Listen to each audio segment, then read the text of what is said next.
Welcome to Creating Connection within Health and Wellness with your host, Demi and Kirsti, where we connect and share our perspectives and experiences within the health and wellness industry.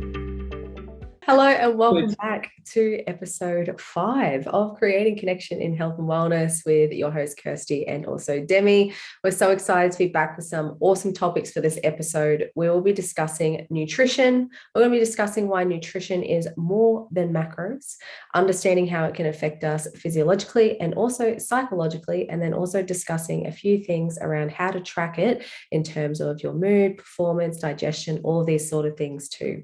So we're super excited to bring you this episode for today, but we'll start off with macronutrients and micronutrients. So Demi, take us away.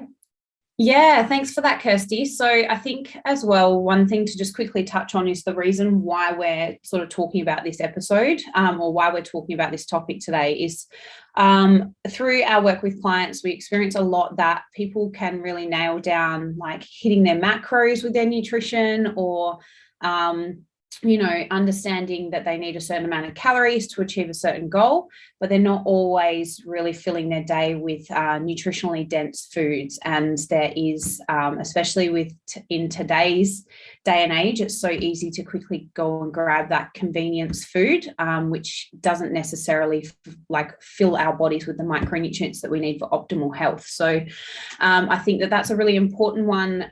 I often have to take clients through education around their micronutrients, why these different types of foods are important for them, and why they can directly link to some of the things that that particular client might be struggling with. So first thing we're going to cover is macronutrients versus micronutrients, because if there's anyone listening that doesn't really know the difference between macros and micros, your macronutrients are actually what make up your food. So we require those in larger portions, or larger amounts. So that's referring to your protein, your carbohydrates, your fats, and alcohol as well is your macronutrient. And we do an episode on alcohol too, if you want to have a watch or a listen about that. And then your micros are actually what make up the macros. So they're the vitamins and the minerals and the compounds that actually provide us with, the nutrients we need to fulfill a whole different variety of, every single metabolic function in the body, right? So the micronutrients are things like your vitamins, vitamin C, vitamin D, vitamin E, K, minerals, iron, zinc, selenium, all these things come under the bracket or under the umbrella of micronutrients. And within that, then obviously we need to understand how we can get those micronutrients into our body through our food. And a lot of this comes down to our food quality. So is there anything you want to add to that, Kirsti? No, not in particular. That pretty much summarizes it. And it's about, I suppose, understanding, like what you were saying before, we need to think about the quality of the food that we do consume in terms of how it will help us show up each and every day as well, which is something that's really, really important. So that'll lead us into our next sub point around food quality and, discussing around, what is food quality? How do you define what is quality in terms of foods? But essentially what we want to be looking at is predominantly throughout our diet, we want to be aiming for a majority of whole foods. So whole foods are pretty much foods that are in its purest form as much as possible, closest to its natural state.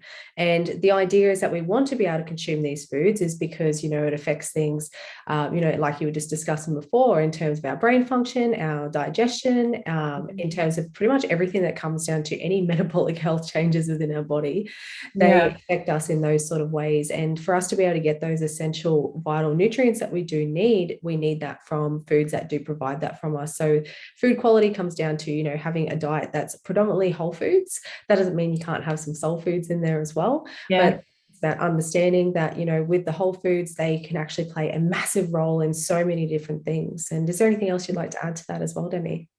Yeah, it's just that balance of understanding that if you are continuously consuming lots of processed foods and not taking enough sort of consideration for the amount of whole foods in your diet or micronutrient dense foods in your diet, then that is potentially putting you at risk and it can cause dysregulation of your bodily functions. So I guess when people come to us for coaching, one of the biggest reasons is that they're not getting they're not getting the desire from their body. So there's usually something that you're not doing that's not helping you get that result, right? So it might be a female that's coming to us because she can't figure out why she can't necessarily, or why she feels terrible all the time, or why she might not have the body composition that she desires, or why she might not have a regular hormone or like regular menstrual cycle. So these are all things that we also take into consideration outside of just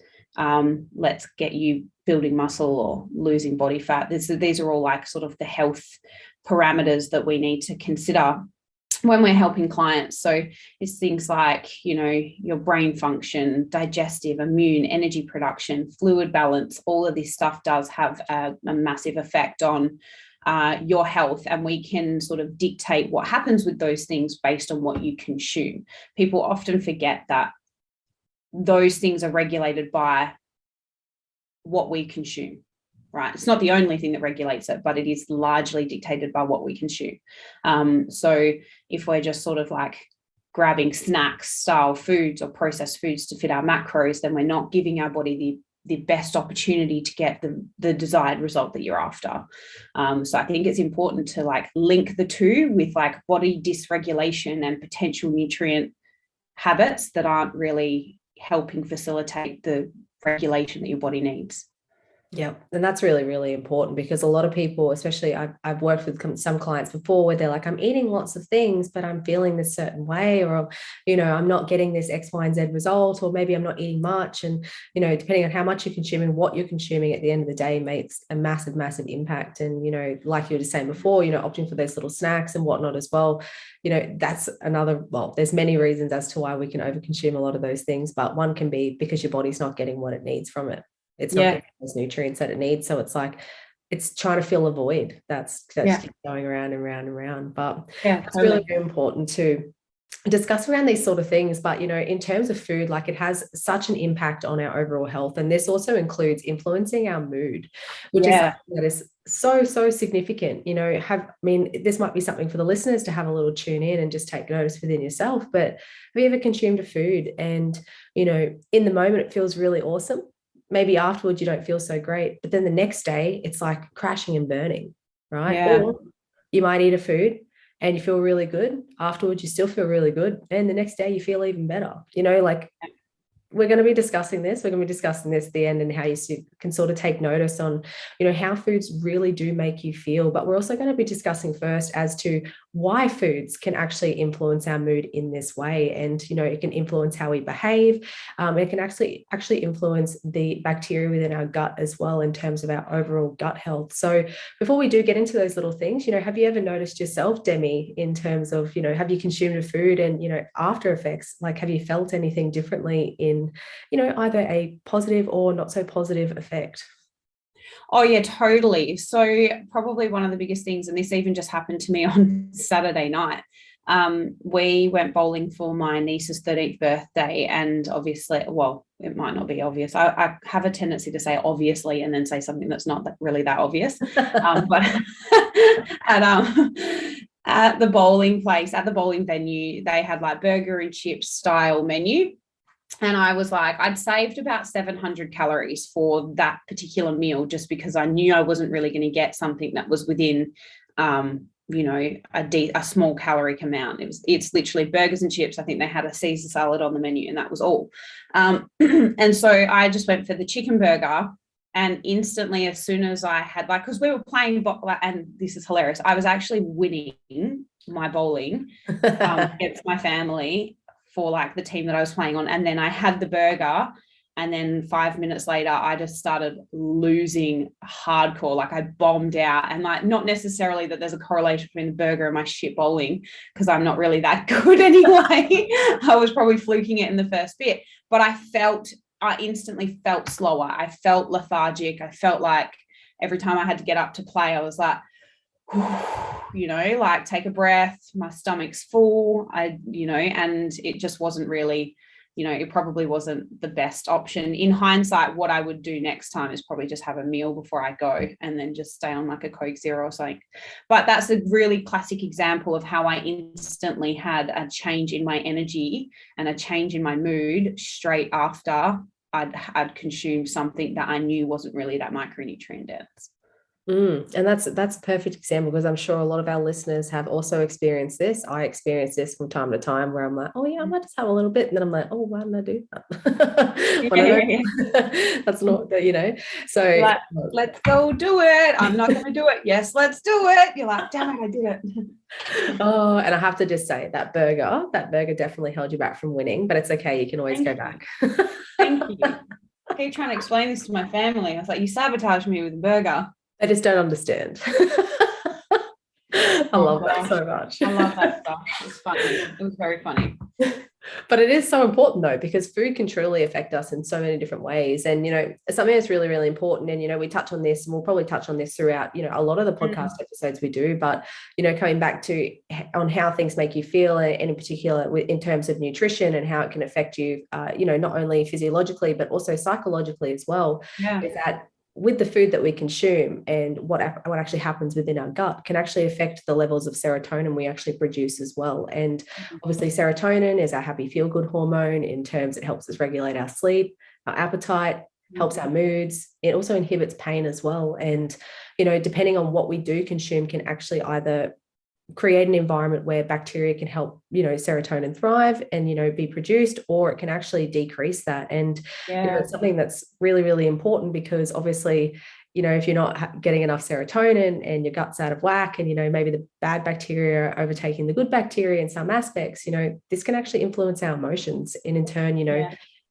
increase anxiety, you know, increase depression symptoms, increase, you know, how we're actually able to regulate our moods as well. And, you know, it's something that's really, really important to discuss, because I know I've had that journey where, you know, and a lot of the clients that I do work with as well, is like you said, we focus on food quality first. And, you know, they like, at first they might feel like this, oh, it's a little bit of a rocky period as we're transitioning to something new, but then they start to go, oh, I'm actually feeling really amazing.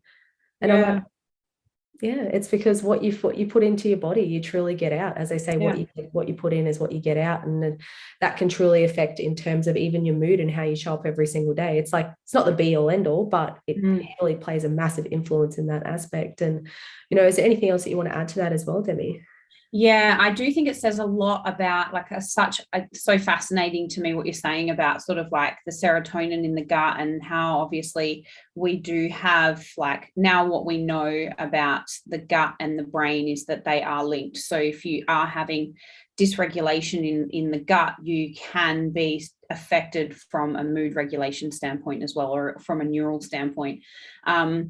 But I also think this says a lot about when we get to places where we're in that cycle of emotional food consumption, or the emotion that the food consumption is what we use to help us regulate that emotional dysregulation.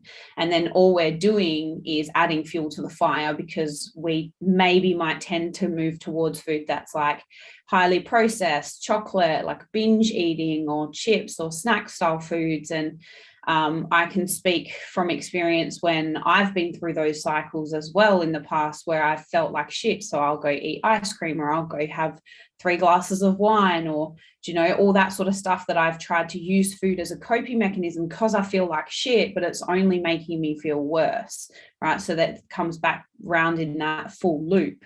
But what we're actually explaining here is how that does have a physiological response in the body.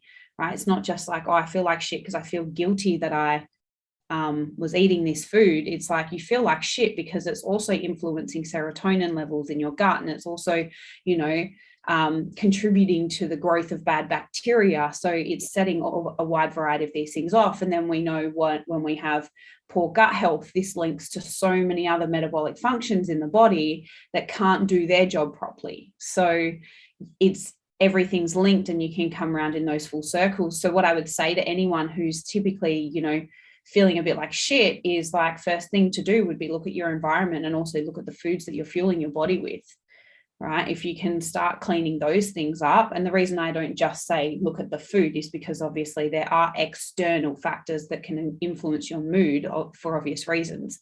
But what you can control firstly is the type of fuel that you're giving yourself, right? Are you consuming heaps of alcohol? Are you, not preparing a day, like a meal for lunch and ending up at the bakery, or ending up grabbing a protein bar from the servo, or things like that? Like, what are you doing with the food that you're consuming would be one of the first points of call that I would have a look at with a client that might feel like shit. It's so true. It is so true. And that's how you can sort of look at just zooming out and looking at, like you said, looking at those lifestyle aspects and just modifying things and taking notice, which we're going to talk about, that building that awareness with food as well. And, understanding like all these different things and how you can start to track and find what is working for you and what's not. Because also to be mindful of the fact that, not every food's going to affect every single person the same. Like, for example, I know people that, like, for example, I'll use my partner, for example, he can eat bread till the cows come home, right? And if I eat too much bread, my mood changes. I actually start to feel like somewhat angry. It makes it a little bit harder for me to regulate, which I think to sort of notice and bring to light. And, depending on the foods that I do consume can actually have a massive factor in what things show up. And the good thing is that I'm now aware of it. And I stop, I prevent myself from getting myself back into that situation. But, if I do have those things, I'm able to manage that better. And that's something that comes up with building that awareness around yourself and what affects you, and in particular, finding what works for you as well, which is something that's really, really important too. Yeah, totally. I would say the same thing about alcohol. If I have and even if it's only a small amount, but if I'm having it consistently, it actually quite heavily affect, I'm more anxious. I find it harder to get up in the morning, even if it's just one, even if it's just one drink. But if I have one drink for, one drink every day of the week or whatever, when we're on holiday or something like that, I will instantly notice a difference in my mood regulation and also my fatigue levels. And just I could be on holiday and be sad, right? So it's that's when something's up, and I'm like, okay, this doesn't agree with me anymore. My partner, on the other hand, can have, he'll have a bush chook every single day of his life and it doesn't affect him at all. So, go figure. But you're exactly right. Different foods do have different responses. It's about creating awareness around what you respond to well. But the very first point of call that I feel like people should be taking is looking at the quality of their food, right? So before we start worrying about is broccoli something that's going to flare up my digestive system, or is this food going to make me feel sad? If you're just consuming shit food more often than you're consuming good food, the first point of call is to move towards foods that are more nutritionally dense, right? That are going to be more from the whole food variety, right? Because that's the first thing that's potentially going to help increase your quality of life. And then you can start to establish, which foods, because like you said, bread's not bad for you. It just depends on the person as to how you're going to respond to that type of food. So that's really important. It's building awareness around what it is that makes you feel good, right? And you can't do that unless you start to pay more attention. So there's a couple of different ways. I think we've spoken about this before, potentially on using nutrition and tracking apps to sort of look at the micronutrient densities of your food. But there's also something to be said about if you were to be looking at MyFitnessPal or Chronometer and trying to determine whether you're getting enough micronutrients into your diet, you're also there's something to be said about the sort of typical recommended daily intakes that may also not be right for you or may not be optimal for you specifically. So using MyFitnessPal or Chronometer or another tracking app is simply to just start becoming aware of where you might not be consuming foods that are in alignment with becoming a healthier individual or becoming a happier individual with your food. Does that make sense? So it's not necessarily using a tracking device to, start analyzing, are you getting enough vitamin C in the day through your food and all this sort of stuff? Do I need to supplement? It's just becoming aware of whoa, okay, 3 out of my 4 meals today were processed foods. That's more sort of what we would encourage clients to be looking at for themselves. Absolutely. It's just using it as it's a record book, right? Cool. What are you consuming? Looking at it, awesome. And then you can look at it, always look at it from a non-judgmental perspective. Go, okay, cool. What am I consuming? You know, what could I possibly modify if you're feeling X, Y, and Z? Or, you know, where are you going really well? And that's something that's really important. Or, you know, what are you enjoying and whatnot as well? Like, for example, you know, food diaries can be a little bit of a slap in the face for some of those. I know sometimes when I work with clients, they're like, oh, I didn't realize I was doing X, Y, and Z. And that using a food, like a journal, you know, such as MyFitnessPal or the Chronometer in terms of that is a great way, like we're discussing in terms of building awareness, like you said, building awareness to your eating behaviors. You know, where do you find that you typically opt for takeaway foods throughout the week? That's me. I always find that usually, you know, if I do go for takeaway foods, it'll be when my partner's home and I'm chilling, because we'll be like, yeah, let's just have a takeaway food if we feel like doing that, right? And then you're able to identify those little things. And if you need to modify things, you know, working towards a specific goal, or, you know, you're finding things that influencing you in certain ways, you're able to go, okay, cool, this is where I could potentially modify it, and let's see if I get a different result. And that's a really cool way of looking at it too.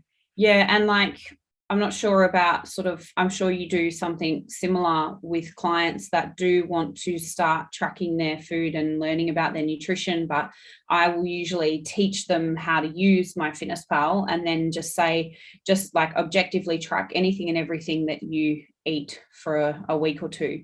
And I will just see their nutritional trends and have a look at what their nutritional trends are. If any, and then have a look at sort of the micronutrient breakdown of those foods and determine, or the macro and micro, and then determine like where they need to make shifts and changes. So that's how I approach it with clients, because they get to objectively see what they're actually doing. And the best bit about that is they get the learning experience rather than me just going, okay, I don't necessarily know exactly what you were doing before you came to me, but here's a meal plan to move forward to get you to your goal. When you get them to track objectively what they're consuming and just say, there's no judgment behind this. I just want you to track anything and everything. No foods are bad. No foods are good. I just want to see what you're doing and what your nutritional trends are and be really honest with it. And then they get to go, holy crap, I thought I was eating 1,400 calories a day, and all of a sudden I'm tracking 2,200. And I'm like, yeah, well, that's probably why you haven't achieved X, Y, and Z goal. Or, you know, this nutritional trend on the weekend is actually what's your biggest downfall right now. So how do we work on that specifically? So, and usually what it will be is me saying to clients like, hey, some of these nutritional choices are quite poor choices for food quality. Right. So this is how it's going to be affecting hormone regulation. This is how it's going to be affecting your mood, your energy levels. Like, this is potentially why you're constantly relying on caffeine and all this sort of stuff. And then alongside that, there's the potential for anxiety to be shot through the roof. Like, all of these things can be interlinked, and there's usually a trail that you can follow by looking at someone's food patterns, which is really, really cool. It's really cool. So yeah, I would say as well, like you made a good point about paying attention to how you respond when you're eating food. So like how your digestion changes as per certain foods. Do you know what I mean? Rather than, even if you're somebody that doesn't know how to use a fitness tracker or doesn't really want to use a fitness tracker, that would be like your next point of call, right? Yep. Absolutely. Yeah. Focusing on those sort of things in terms of like digestion.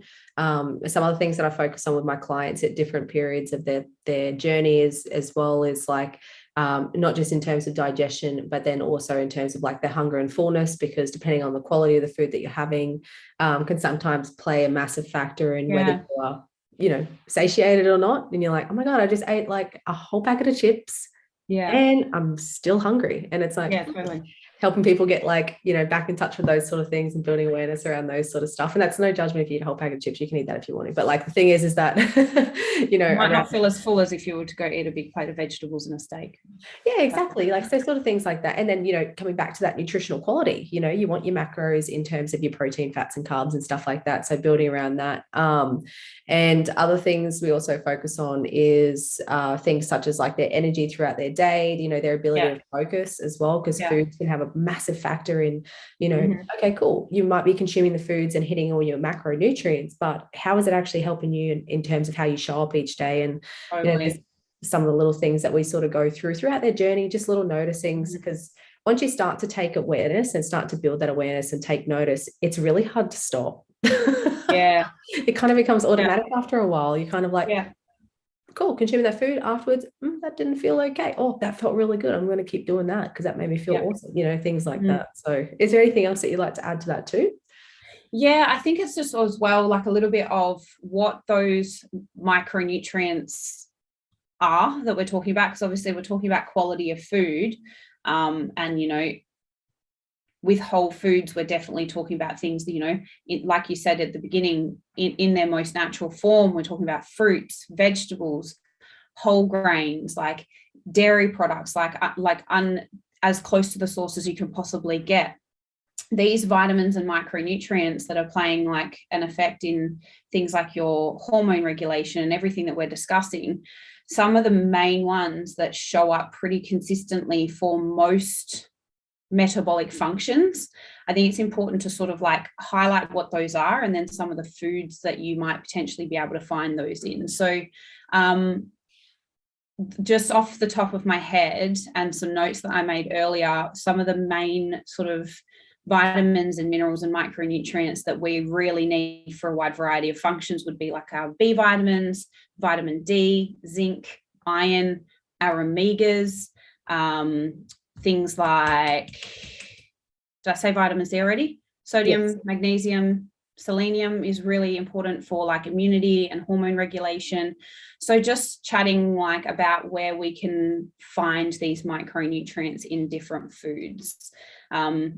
I definitely know that, particularly with hormone regulation, it's never really like, as a nutritionist, it's never really my goal to regulate someone's hormones through nutrition, because that's an incredibly complex topic.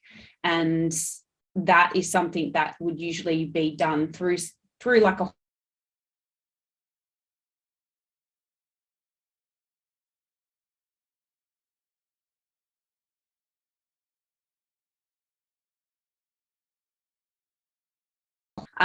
but what we can do is we can bias their nutrition to make sure they are getting these nutrients that they need to help their hormones function optimally. So, things like the B vitamins, the D, iodine, zinc, iron, selenium, omegas, magnesium. You can find all of these foods in stuff like oily fish, red meat, organ meats, dairy products, Brazil nuts, green leafy vegetables, and then also obviously your vitamin D comes mostly from the sunshine. That's how we absorb it. So making sure you're getting outside, getting 10 minutes of sunlight every day is super important.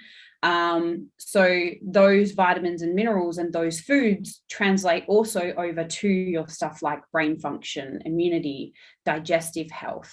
Digestive health, we want to look at your fiber and your antioxidants, and then removing or reducing foods like caffeine and alcohol too. Digestive health, again, like hormone health, is very broad topic and comes back to that, what we're saying about you need to understand how your body responds to these different foods. Broccoli for one person might be fine. It's a healthy food, but broccoli for another person might be something that sets off digestive health, or like sets off bloating or pain or digestive discomfort. So really understanding that these things are broad topics, but if you can bias your nutrition to move more towards these types of foods, you're going to have a better time rather than just the processed foods. Because the processed foods, it's not necessarily that they're quote unquote bad for you, but they're not going to be as dense in the micronutrients that you need. Yeah. And that's something to be noticing of, is that, whilst it can provide energy to the body, like you said, with the micronutrients that we need for essential health, overall health, in terms of all the things discussed, digestive, brain health, whatever it might be, we need that from the foods, from the most purest form. Yeah. And a lot of times those ultra processed refined foods, they're stripped of those micronutrients for a particular reason, in terms of that. And, whilst it's saying that, you can still have them in moderation, aim to get most of your food from whole foods, right? Yeah. Even when you're not feeling so great, because that will help you in terms of getting you back to feeling much better as well. And that's something that's important to note. But, in terms of getting, like, Micronutrients can be absorbed from, so many different types of foods. And, it might be worth doing a whole nother episode on and going through all the different subtopics in terms of, specific micronutrients and how we can actually get them from our diets in terms of, vitamins and minerals and what sort of foods and also mineral pairings and whatnot as well, because depending on what we consume, like, for example, I'm pretty sure it's vitamin C with iron. That helps absorption of both, and doing pairings and stuff like that. So we might be worth doing a whole other episode on that, and then diving into those a little bit deeper. 100%, because it is a very complex topic. Like you said, that's a great example with vitamin C and iron, and also like your iron and zinc, they compete for absorption within the body too. So, like there's a lot of different things that come into play when it might be that you're consuming enough vitamins and minerals, but are you absorbing those things? Like, that's a whole nother topic and it's another discussion. But it's important to just understand from this episode that what you do consume through your food is going to have an impact on your metabolic function. But like a good example of this would be a client that I used to coach, and she came to me and she struggled really bad with PMS, and then she was diagnosed with PMDD. First thing we did was look at her nutrition quality, and specifically around her cycle. So leading up to her cycle, when she used to really, really struggle with, emotional regulation and, pain, like abdominal cramping and all this sort of stuff, and fluid retention and things like that. But her food quality was quite poor. And I was like, well, we know that we need these vitamins and micronutrients to help you regulate a healthy menstrual cycle and improve your mood and serotonin levels. And, first thing was like, okay, get outdoors a little bit more, and then let's clean up the nutrition quality. And that helped her manage PMDD so much better. She was like, my relationships are better because of this. Like, my husband didn't want to be around me for 2 weeks of the month, so now I'm like a lot more tolerable of my kids, all these sorts of things. So it's a really good example of, like, I know that sometimes it's like, it seems like it's not relevant, the quality of your food, but it so is. Like, it can make a huge difference. And so that's something to note. But again, where you get these vitamins from, where you find them in your food, and directly which vitamins link to different functions within the body, is something that we'll go through for a completely a different episode, because it's a massive topic. But it's an awesome topic, and it must be done. I love it. I love looking at all this sort of stuff and being like, okay, well, what food, if I eat this kiwi fruit, what's that going to do for me? Like, that's what I try and look at food like, is like, if I eat this, what's that going to do for me? Literally, what effect is this helping me have within my body? So I love that. You got to be curious around food. You got to be curious because, at this, it's like, the analogy where it's like, they speak about a car, and, if you put premium fuel in it, it's going to go longer and the engine's going to last longer in theory. And, but if you put like, not so great fuel, if it's like contaminated fuel and whatnot, it's going to break down at some point, probably a lot sooner than what it would be using premium fuel. And think about nutrition like that. What kind of fuel can you use to optimize your life in the best way? And, and you might not get it right every time, but that's the cool thing about building that awareness around that too. And I love that so much. So I suppose that will lead us into, our last points before we've got some cool fun facts to share. How do we track? We discussed briefly before about using like tracking apps such as like MyFitnessPal and Chronometer, but I just want to mention as well, for those who potentially don't use those tracking apps at the moment, there's other ways you can do it as well. For some of my clients, we use a food diary, and you can also do it like that in terms of like, I do it written, but I prefer to do photos, because then you do a photo, a visual of exactly what's being consumed, and then having some little notes around that, in terms of like what you I suppose experienced before, during, and after the meal and that consumption.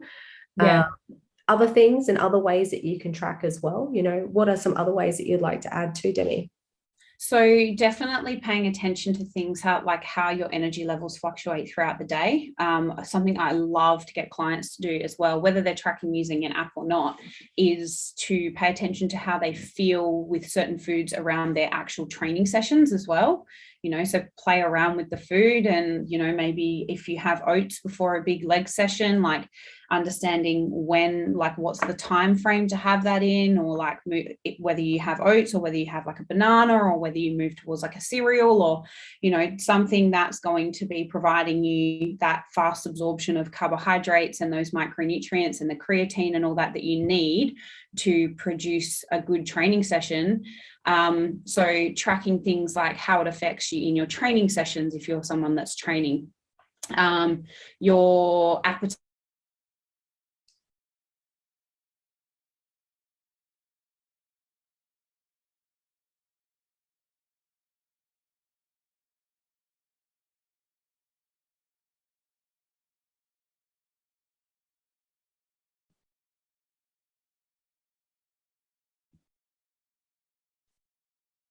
Oh no. Hold on, you're on mute. Damn, I have no idea where we lost me. That's all right. We will start, we'll cut that last part, and we're speaking about tracking. So we're speaking about in terms of, you know, not only how foods make you feel around your training, but then you go. Yeah. Cool. So I'll just say that again. Boom. So one of the things that I like to get my clients to do is basically get them to pay attention to how they feel with certain foods around their training times as well, if they're a client that has performance goals or is training in the gym and things like that.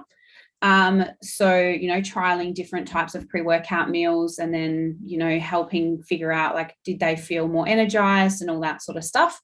And then energy fluctuations and satiety. So are they getting dips in energy throughout the day or like in the afternoon, and what was their sort of like lunch meal? And then, you know, if that's the case, we can maybe bias some, you know, higher energy dense foods at lunchtime to help sustain energy levels throughout the afternoon, so you're not resorting to like a 3 p.m.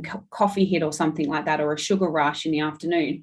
And then, you know, things like, are you waking up hungry? What are you having before you go to bed? You know, like hunger and satiety throughout the day as well is really important. Are you having a meal and then half an hour later feeling hungry? Or are you having a meal and then satiated for the next couple of hours?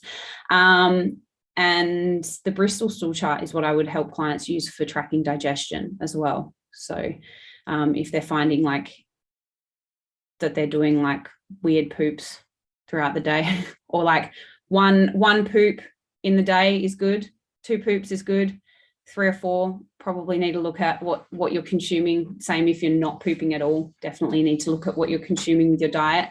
So the only way, like, you need to be able to record it in some way, whether that's in a tracking app, or even just, like you said, photos, or even just writing it down in a diary or your notes.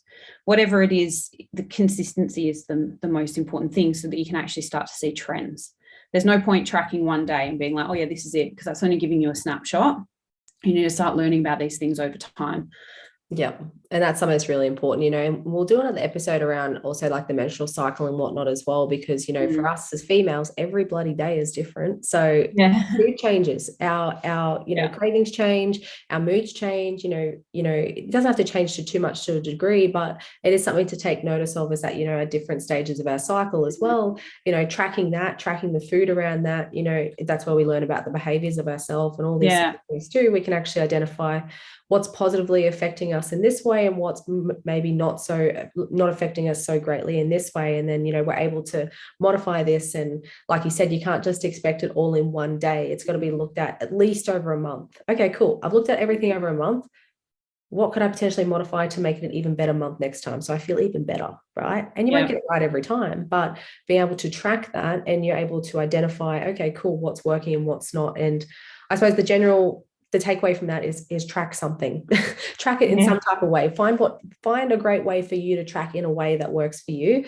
And you know, that will take a little bit of playing around to find what really aligns with you and what doesn't. What you find is, you know, I suppose can help you cultivate a good positive relationship in terms of helping you get you from where you are now to where you want to be, you know, not just in terms of body composition and all these sort of things, but also in terms of how you feel and how you want to show up every single day, because food plays a massive factor in so many aspects. And I suppose that's another key takeaway from that as well. Yeah, definitely. And I just think that that's like something that is so important and so relevant, but often overlooked. It's not usually, when people feel like shit, they don't usually go, oh, that's because I've been eating like an asshole this for, a few months or the whole week or whatever. They usually go, I feel like shit. Maybe it's, this person in my life, or maybe it's this job, or maybe it's, the fact that I have to get up early, or they, often tie it to other things when it could just be something that creating more awareness around your food consumption is, probably going to get you biggest bang for buck with results or change in state, I guess. But to sort of finish us off for today, we thought we would bring up a little bit of a fun novelty fact about food, maybe something that you didn't know before. We certainly didn't know these things before. We did a bit of a Google search just to find something a little bit humorous. But the fun fact about food that I had was that figuring out that Caesar salads are actually originated in Mexico. So I thought that they were like Greek. Did you think that they were from Greece? I think so. I don't even know where they came from, to be honest. But I don't know why I thought that Caesar, the word Caesar in it, made me think Greece. But apparently Caesar is the name of the chef who created it. But it was Tijuana, Mexico, the origination of the origin of the Caesar salad. That's a fun fact for you because it's so random. I would not have known that. But now you know. Yeah, now you know. But like croutons and stuff, I didn't think that was a thing. Anywho, all right, so let's learn something valuable today. What's your fun fact? My fun fact is potatoes were the first food planted in space. Get out. That's out of this world, honestly. It blew my mind, honestly. Look, it was there. I had to take it. But I find that so fascinating, though. I wonder why potatoes. If anyone's listening to this and they know why they chose potatoes, then let us know. Yeah, everyone loves Maybe potatoes. We should do a little bit more research on that. We will. Yeah, we'll come to you with some fun facts, some really cool things about food, but it's really cool. So now you know two things today. If there's anything you can take away from this episode, Caesar salads were originated from Mexico and potatoes were the first food planted in space. And we hope you take some other things from this episode as well. Yeah. Thank you so much for listening in to Creating Connection in Health and Wellness with Kirsti and myself. If you like this episode and if you're loving our podcast, please leave us a review and take a screenshot, share it to our socials, tag us. You can find Kirsti at Kirsti.Jones and myself is at Demi-Rose Allaway. Every reshare counts and we deeply appreciate it. Thank you so much for listening, everyone. See you guys.